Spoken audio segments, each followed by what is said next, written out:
Epektibo itang aldaw ti panagngatu ti presyo ti diesel ken kerosina iso nga apektado manen ti birok dagiti PUV driver. Tapno matulungan dagitoy may saksakad ita iti kongreso ti price control bill. Kanayuna na detalye idano ni Bridget Marcasi Pangosfian. Mangrugi itang aldaw, bumaba iti 10 centavos ti tunggal litro ti gasolina ngem ngumatumet iti 20 centavos ti tunggal litro ti krudo bayat ang umatumet iti 10 centavos ti tunggal litro ti kerosina. Gapu iti dayta, agar aray dagiti motorista kas kini Manong John Ray a maysa a taxi driver. Tunggal aldaw, dumanon iti 2,000 ti gastos na para iti krudo ken 2,000 met iti boundary na. Rason, tapno 5 gasutla ang ti mabatbati iti birok na nga iso tiyan anayda kas pamilya. Marigatan kami ng taxi driver no kasi nga kasjay ma'am. Katamartis mat punata bumaba 50 centavos. Abay nga ngimmato nga. Kailangan kumamot ko bababada mo ako mga madam. Iti matwalo atawen na panagmaneho ni Manong Chris kas maysa a jeepney driver. Narikna at epekto ti ngumato ken bumaba a presyo ti lana iti merkado.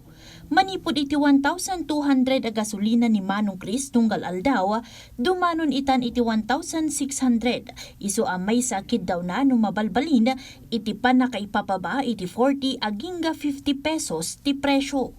Jengor awan mabalin tayo takas sangor pangato pababa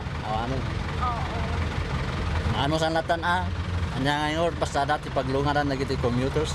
Dahito iti parikot at tarigagay ni Baguio City Congressman Mauricio Domogan a solusyonan na babaan iti insingasing na alintag iti kongreso mainaig iti price control bill ti Pagilyana. Iti singasing daytoy maipayan iti bilag dagiti lokal a gobyerno ken Department of Trade and Industry nga iwanawan ti presyo ti lana iti lokalidad. I am not repealing the oil deregulation law, ngunit dapat isali natin yung oil within the coverage of the price control law. Parang may authority ng DTI and the local government to say na sobra naman. Inlawlawag na met a bigbigbigan na ti karbengan dagiti negosyante nga agganan siya.